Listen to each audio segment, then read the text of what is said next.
welcome our guest today, Mr. Sunil Bharti Mittal. In many ways, Sunil is a global celebrity right now in what he has done in the world of business for India and globally. Whether it is working with the World Economic Forum, working with ICC, leading ICC, taking on the largest telecom conference in the globe as a leader, and a whole host of other such initiatives. It's been a remarkable journey, Sunil. And I think we all both marvel at it, and we appreciate this as not just yours, but India's merit as well. They say PCM opens up opportunities when you're in school and college, physics, chemistry, maths. You did a different kind of PCM. You first started with a particular kind of phone. You were at the push button phone, then you were at the cordless phone, and then you were at the mobile telephony. So literally PCM opened up for you and for many of us a complete new world. If one looks at how the world has moved over the last century or so, one of the biggest and the most transformative changes has come through technology and communication. And you have played a key role in some ways in both, in shaping how it evolves and certainly in making it available to people at large. So a big thank you from all of us, because I don't think we can do without our phones right now. Before we talk about the responsibility and role of business, if you don't mind, I'd like to talk a few minutes about you as an individual, as a person, as to what drives you, what got you where you are, and where are you actually going? From the very young days, and I've seen you from very young days, you've been a driven individual. You've tried your hand at many, many different enterprises. You've seen success and you've seen failure. Nothing seems to stop you. What is this drive that keeps you going? And I'm talking now of the early days of when you actually started work at a very young age, without formal MBA or without any consulting firm working for you, including putting up and getting involved in whether it was gaming, whether it was forging, whether it was steel. You've been across a whole host of industries, whether it was trade, importing generators and supplying them. So what is it that drove you in the early days? Because business was not what your family did.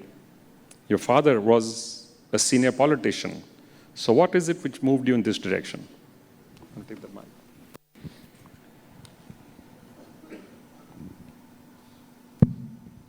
Well, thank you, Sunil, for that wonderful introduction.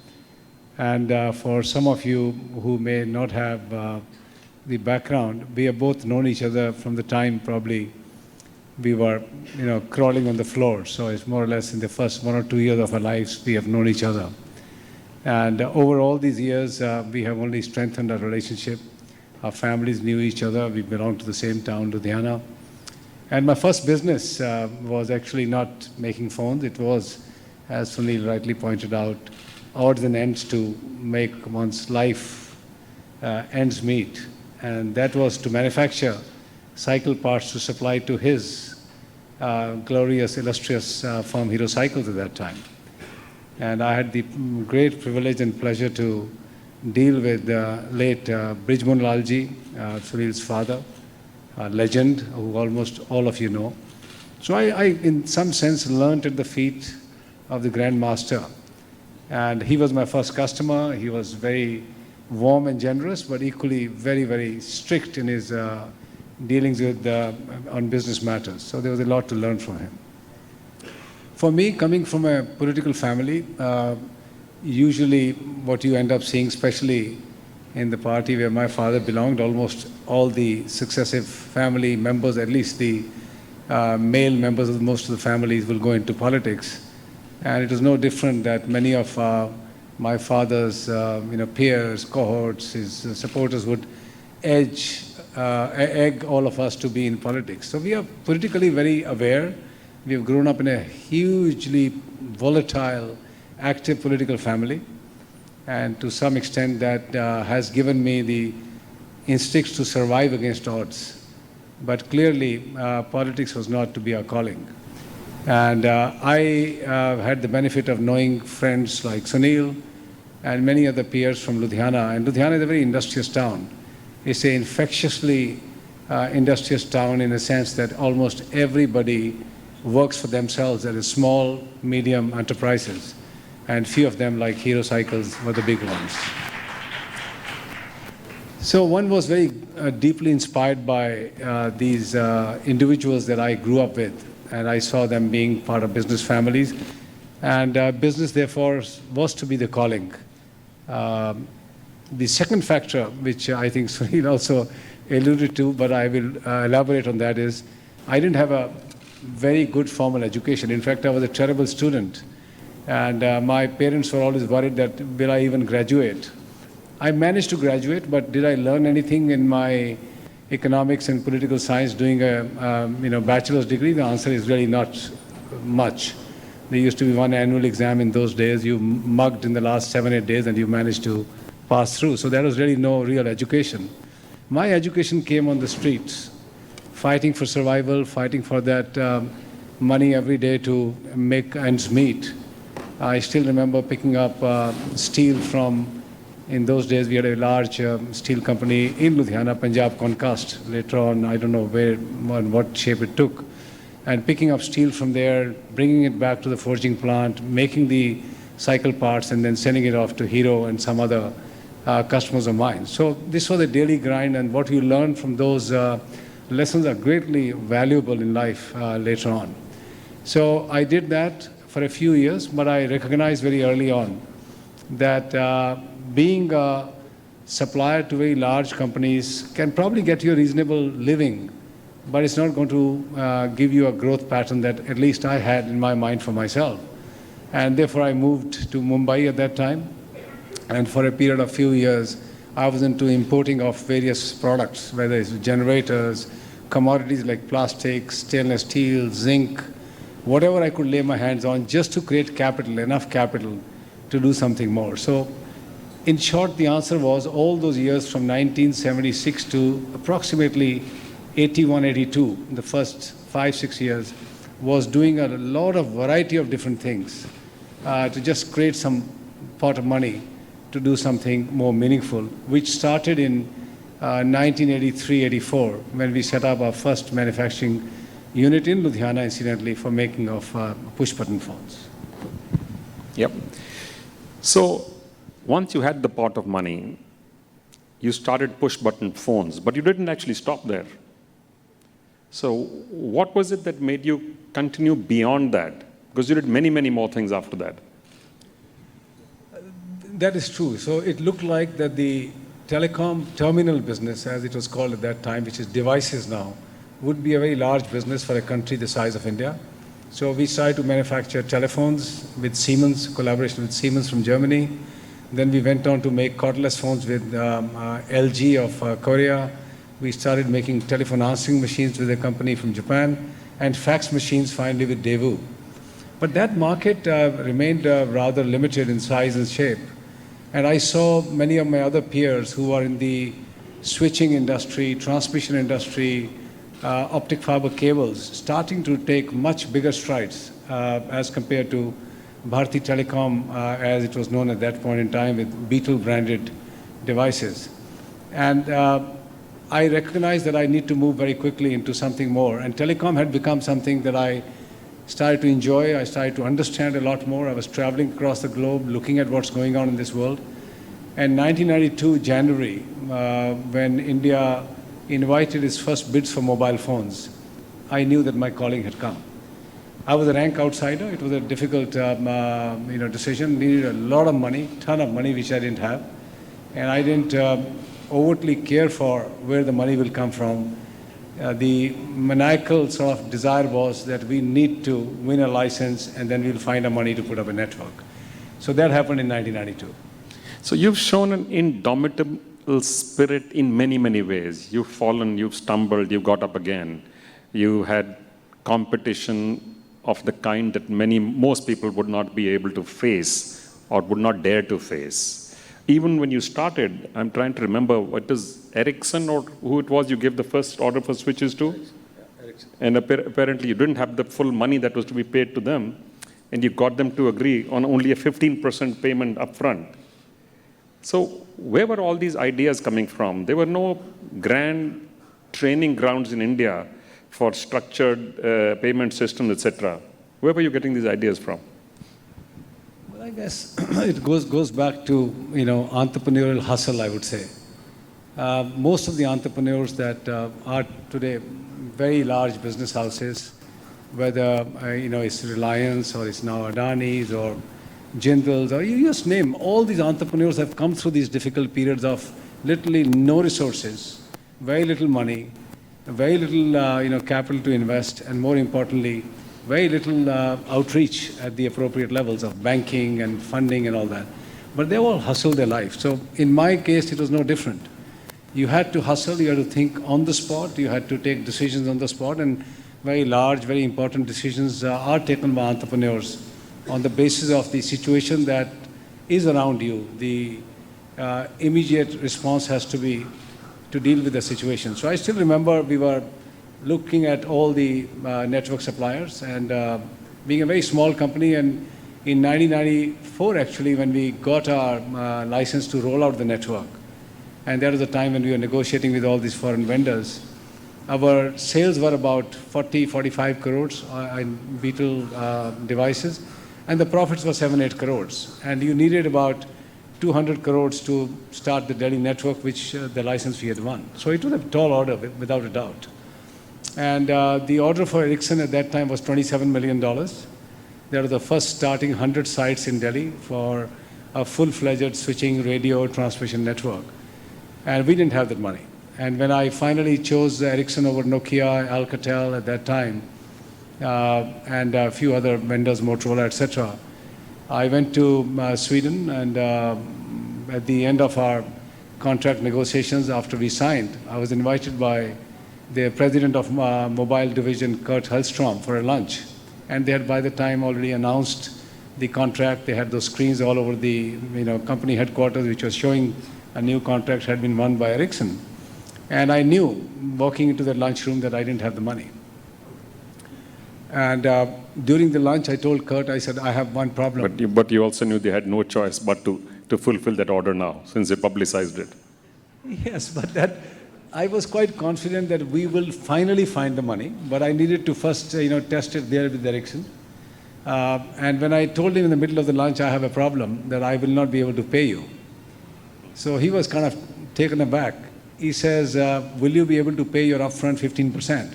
I said, that I will do. And he said, when will you pay me the rest of the money? I said, on satisfaction. So he said, define satisfaction. I said, the day I have 10,000 customers walking around on your network, being satisfied customers, you will get your money. And he looked deep into my eyes, took a few moments of hesitation, and then got up and shook my hands. He says, done, we'll do it. And Kurt Hellstrom later on, many years later, he became the chairman and CEO of Ericsson, and then joined the Airtel board and served on the Airtel board for many years. So we made a life-lasting relationship with Ericsson. He made the right call, because Ericsson, with the $27 million order on that day when we met, has now picked up maybe $7, $8, $9 billion worth of orders from us. So that relationship became very strong. So one had to hustle. I mean, this is how Airtel has been built. We never had the money. We have, you're right, stumbled many times. We've had formidable competition, and many a times I would say there have been questions around, will Airtel survive? And even 5 years back, when the industry came into this huge crisis, the questions had again come up, and the battles have been very big and difficult. But I guess I was trained well to deal with some of these difficulties. So one of the interesting things that you had done at the very start, and I remember this conversation when you came in, a lot of people said, you have no background, you don't know the telecom business. And you started taking chunks of the business and outsourcing them. I believe there was massive criticism from the global firms at that time. That's supposed to be the heart and soul of the business. And you called IBM and gave them a big contract, and so on and so forth, and you continued. So you've relied extensively on partnerships. You've relied and had faith on them that they would work with you. And clearly that's worked. It's not often that one does both these things at the same time, take out what is considered the core of the business and rely on somebody else as a long-term partner without having a relationship with them. So what is it that drove you to do this? Yeah, I think compulsion at some level. I would say... And before you do, I should tell, I'm sure the audience is aware, the people who were then criticizing, some laughing, all of them subsequently, and I mean all of them around the globe, have now followed this business model. So we were, looking at a growth from about 2-3 million customers that we had in 2005 or 6 to how do we get to 25 million customers. And there were only 5 companies in the world which had 25 million customers at that time. 2 in the US, 2 in Europe, and 1 in China. And when we looked at the organization structures, we were quite overawed by the amount of engineers and IT professionals and people they had. And we were nowhere close to that. And we very quickly realized that if we have to grow into being a 25 million customer company, which we knew we'll get to in a few years, we will need to bolster a lot of people and recruit very fast. And we also recognize that people who are in the IT world, when they get graduated, they want their first few jobs. A telecom company was not their first choice. They wanted to go to IBM, HP, Cisco. There were several other companies at that time, or they will go to TCS, Infosys, Wipro. We were not the point of calls. We were struggling for getting people on board. We were losing more people than we were hiring. Same was in the telecom side. People wanted to go to Ericsson and Alcatel and Nokia, Lucent, AT&T, etc. And it was becoming difficult to get all these people on board. So we, in a very dramatic move, decided that we need to outsource these services, because what's the core of Airtel is customer facing. We are good with dealing with customers, customer service, brand building, go-to-market, distribution, very deep distribution. And that's the time when we had a pitched battle, and this was one of the rare ones. We had British Telecom as a partner at that time. They had members on the board. We had a few other foreign investors who had people on their board. And I remember this was one of the rare times when the board had to be, decision had to be deferred at the board for another day. And the resistance was acute. And they said, you never heard that people will give away all its IT and telecom, supplies, services, management, design, etc., to outsiders. But we took the bold decision. In the next board meeting, I said, I'm putting my neck on the line. This is the right thing for us to do. Let's move forward. Akhil Gupta, who was the, I would say, real engineer behind this whole concept, had tremendous logic behind his, going for this particular model. And I was very convinced, and we jointly then crafted and took this through. I mean, today that whole model of outsourcing, which Sunil rightly pointed out was criticized, has become a Harvard business case several times over. There are 3 case studies on that, and many other universities have looked into it. And for 10 years, IBM took over our IT. We moved 700 of our people to IBM. Similarly, at that time, Nokia, Ericsson, and Siemens, 3 of them took all our network engineers and started to deliver network designed by them. And we became free from those difficulties. Today, of course, the clock has completely turned. We have in-housed everything. We buy equipment as boxes, not as traffic like we are doing. IT has been bolstered in. IBM contract has been brought right back in. So there was a timing, I would say, at that particular, time that Airtel had to do these kind of shifts in doing things that have never been done before. I got calls from my peers, from Deutsche Telekom, from British Telecom, many others, that you are wrong, you have given away the heart of your company to outsiders. But in the end, honestly, that became the winning trump card for us. Absolutely. So it's always some guts, some chance, and potentially and hopefully lots of tailwind of the system which allows an organization like yours to succeed. I've heard you use an interesting term. You used to say a business at one time was EE, entrepreneur-led and managed. And then it became EP, entrepreneur-led and professional-supported. And then it became PE, professional-led and supported by you. Do you see this business at any time turning into like a Unilever, for example, where it's entrepreneurs all the way, it's professionals all the way, and you take a back seat? Yeah, I mean, that's what we call a PP model, a professionally led and a professionally, supported, which is Unilever, for example, and several other international companies which have no real anchor shareholders. I personally believe that, and I've been on boards of many of these companies, I've been on the board of Unilever, and if you get to a very large scale, which perhaps Airtel is now knocking at the door of being a 60, 70, $80 billion company already, you could possibly go into that direction. But when the companies are young and growing and are at midpoints, you need a very clear sponsor who can take the call for risks. Even today, we have split our work very beautifully, I would say. Airtel is one of the most professionalized companies in this country. It's a real institution, and that's the reason why wave after wave, when it's struck by adversity, it comes out stronger because it's an institution. And that's completely managed by professionals who are world beaters, who are one of the best in class, and we attract very good talent. But when it comes to risk-taking, they have my neck on the line. I have my neck to offer every time a CEO of my company needs to take a risky decision. I will understand and put my neck in front of the shareholders, in front of stakeholders, board, etc. And this combination, Sunil, is very, very powerful. And I don't want to take away that the professionally managed, professionally run companies or supported companies are not good.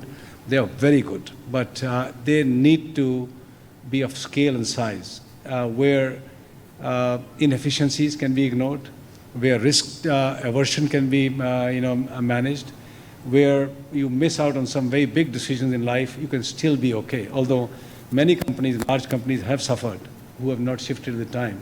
So it's not always that a professionally led company will survive, but most of the large companies tend to do it. They have responsible boards, they have responsible CEOs, and stakeholder activism is now very high, so they become responsible. So we may be going into that era, but the switching very early on from an EE, which has been the bane of very large companies in Indian family companies, where they don't let go. It's entrepreneurial-led, entrepreneurial-managed. Me, my bacha, and bacha's bacha need to manage it, and they are the best in class, has damaged, as you know, many, many family businesses. So we very earlier on switched from an E to an EP, and equally swiftly from an EP to PE. And that's where we are today. But the role of an entrepreneur in Airtel is becoming smaller by the day. Will we end up being a PP or still stay as a PE? Let's see. So let me push that last point you made a little bit about family. And you're right. In many families, family-owned businesses, the issue is about how do members of the family get engaged with the business, what kind of roles they play, either in management or in governance or in boards or purely and only as shareholders. Now, in your family, you have 3 kids. Kaman has taken on an independent role of running his own enterprise. He's both a founder and an entrepreneur.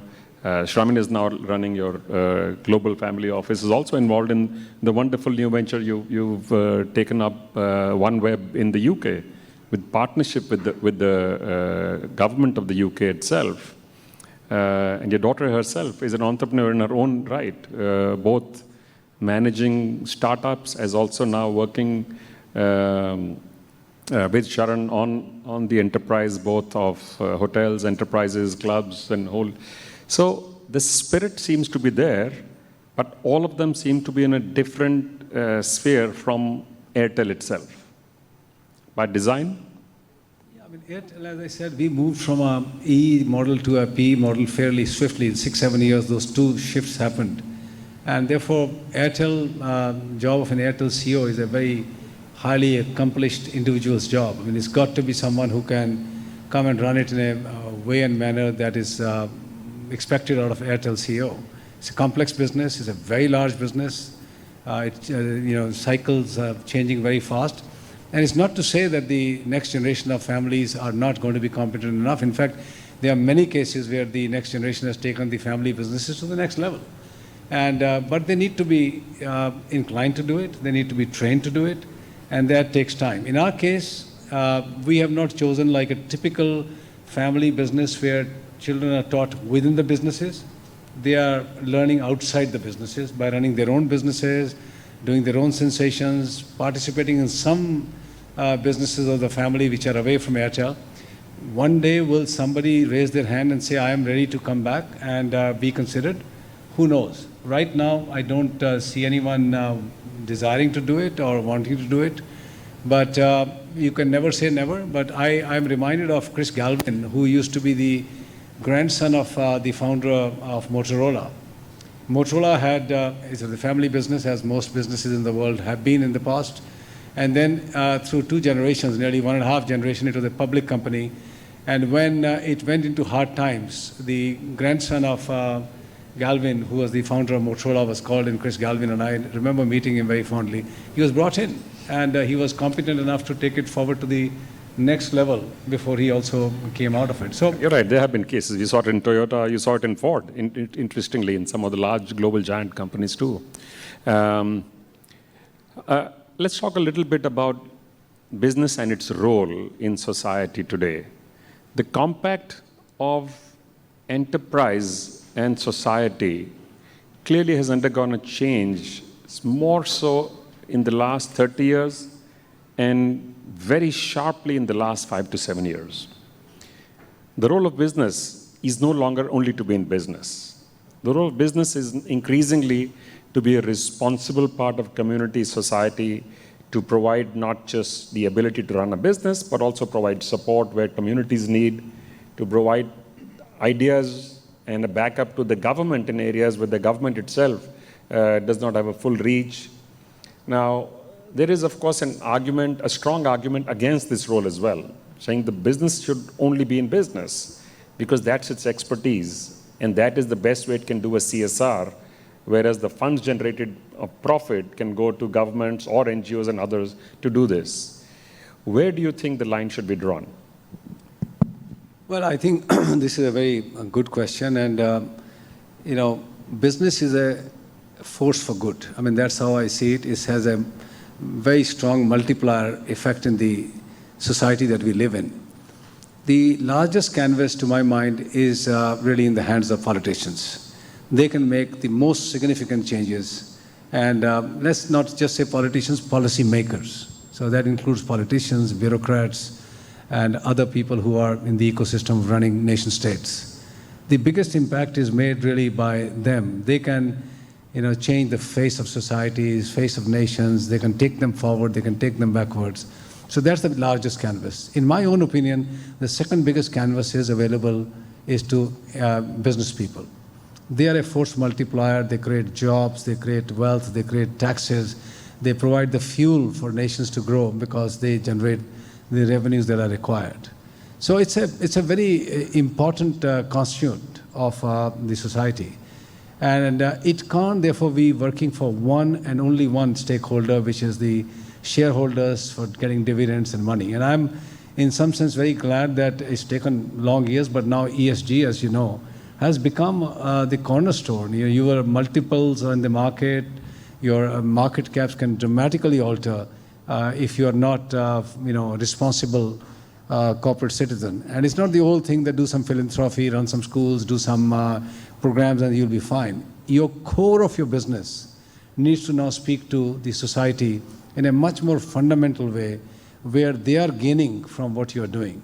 So it is more than just generating employment. It's more than just paying your taxes.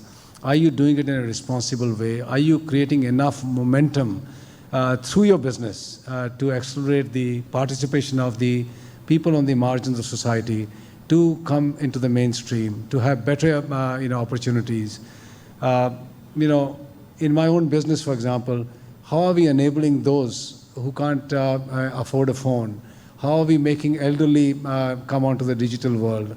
How are we making more women join the digital world? How the people who are not fully literate come and join the digital world? Because if they are not included in the digital highway, they will fall behind. And are already, to my mind, falling behind. So there are responsibilities for every business, and you need to find those responsible, I would say, triggers, and act upon them. And even if that means lowering your margins of profits for the longer-term benefit of the society, because in the end, you are living in that society, you're thriving in that society. The better you make it, the better it will be for you. It holds true for policymakers. We are seeing our neighboring country, in difficult situation. If you take care of your society, I think everything becomes easy. Similarly, if you take care of the stakeholders that you have, your own existence becomes much easier. You're right. Actually, most of our neighbors are in a difficult situation right now, not just one. And by the way, you've demonstrated what you said through the Bharti Foundation. I know what an amazing job it's doing on school education, especially in the rural areas, and educating hundreds and thousands of children completely free of cost. It's an amazing effort and being done with best-in-class methodology, process, training, skills, and equipment. So it is truly an outstanding piece of work, and I think it's a good demonstrator for others to learn from as well. By the way, I'm also picking some questions which are coming from the audience as I'm talking to you. So one of the questions was about competition and governance, that when you have severe, fierce competition, how do you ensure that you are being competitive and also at the same time your governance is at the highest levels? Does one impact the other? Well, I think that's where the test of a true institution or character of a leader comes into play. When things are very easy, I think all of us can say, proudly that we are doing the right things. It's only when you are under extreme pressures is the time when you judge how corporates have behaved, how individuals have behaved. And I must say with great deal of satisfaction and pride that despite facing some very, very difficult times, we stayed the course. And that meant not taking any shortcuts, playing for the longer term. And in 2016, when the latest assault came on this industry in the form of a very strong competition coming from behind, one saw lots of people taking shortcuts, taking decisions which were only to survive rather than to be a sustainable business. And we were very clear that we will not take shortcuts because we are going to be here for the longer term. Institutions' strength comes from staying the course. And that's exactly what we did. And I must say that, again, this has been leadership learning from the best in class. I've partnered with very, very large MNCs, and I've seen them, very strong in face of crisis, how they've managed those crises in a very calm and composed manner. I've seen in my very early days dealing with Hero, when it was not the norm, people just talked about business or trading. When there was never a question, I'm talking about now 70s, of institution building. Your company was an institution in those days. I still remember visiting your factory as a supplier, one of the finest factories in 70s. And when I come from Ludhiana, where grime and dust and grease was the norm in every karkhana, every factory that I went. But in your case, they were, properly, kept, manufacturing floors. One could not believe that you were running lathe machines and milling machines and all in that environment. They were as clean as you'll get in Japan, for example. Every Friday was a payday. You couldn't go on any other day to pick up money. Friday payment had to be made. All bills over certain dates were to be paid, and they were paid. So these were learnings that I got very early on, and that I think has kept Airtel in a very good way. My professionals will not send me anything that will compromise the company's governance. I will never ask anything of them, which will compromise our governance. So in this last 4 or 5 years, one thing became very clear, that this industry's revenues have collapsed. Expenses are high. There's not been a single year when we have not spent $3 to $4 billion. And that's a lot of money, 20,000 crores plus every year, relentlessly, year after year, this industry has to spend. And I'm talking about just India. We spend more money in Africa and other countries, but just in India. And that required a lot of capital. When your revenues disappear, when your debt has ballooned because your EBITDAs have collapsed, that meant raising more money. In the last 18, 20 months, 30 months actually, we have raised over $18 billion. We diluted heavily, we sold some assets, and we wanted to ensure that we have the monies to keep on investing and fighting this very, very difficult battle. And we have very strongly come out of this, I would say, 5 years of storm today to be a very stable organization. I think it's an absolutely outstanding achievement, by the way. And I think those who have noticed it have actually truly, clearly marveled at how it's been done in such a short time and so smoothly. We have only 5 minutes to go and lots of questions. So I'm going to ask you to keep your answers short so I can get a few more in. What has been your defining moment of joy, aha moment in business or personal life? Well, in these long years, there must have been so many. It's hard to sort of pin down onto one thing. But I guess the turning point, which could have been a defining moment, was getting the first mobile license in 1992 against very stiff odds. I would say that is one moment when you turn back in life, right, to say it was an important inflection point. And you've done it again now when people thought that's it. Now you went to satellite communication. So it's wonderful. So somebody's asked, which businesses are you targeting in the next 10 years? Well, lots of companies, groups have gone into different businesses. We have done too. But if you ask me personally, my focus remains in the area of telecommunications and digital, and the extension into satellite services through OneWeb is also a broadband communication. So I would say the area of connecting people through the medium of broadband, high-speed networks, and then the associated adjacencies around that in terms of digital world is something that I intend to focus on for the rest of my working life. So what is it that, now I'm going back to the role of business globally.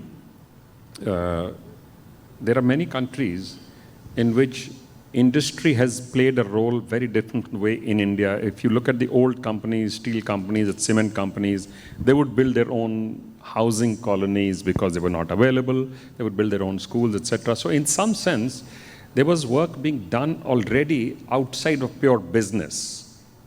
But for larger communities, looking at things like sustainability, looking at the role in global trade, in geopolitics, whenever there is a meeting of G7, there is also a B7. When there's a G20, there's a B20.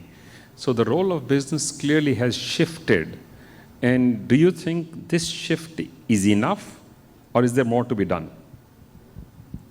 I think the policymakers can benefit a lot more by closing ranks with the business community. And as you rightly said, the Western world has done it enormously well. And the fact is that the business community does add momentum to the nation states' activities.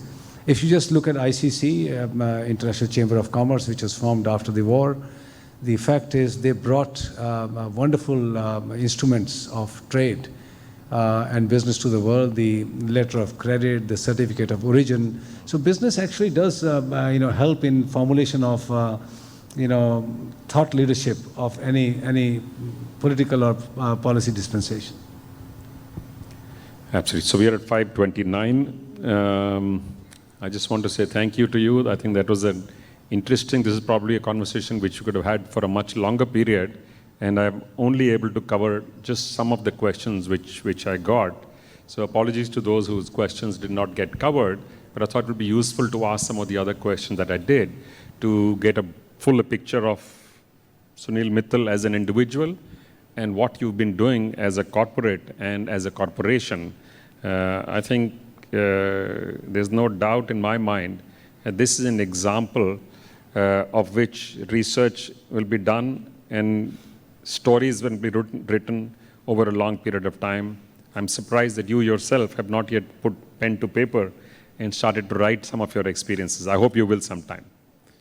Thank you and good luck. Thank you, Sunil. Thank you.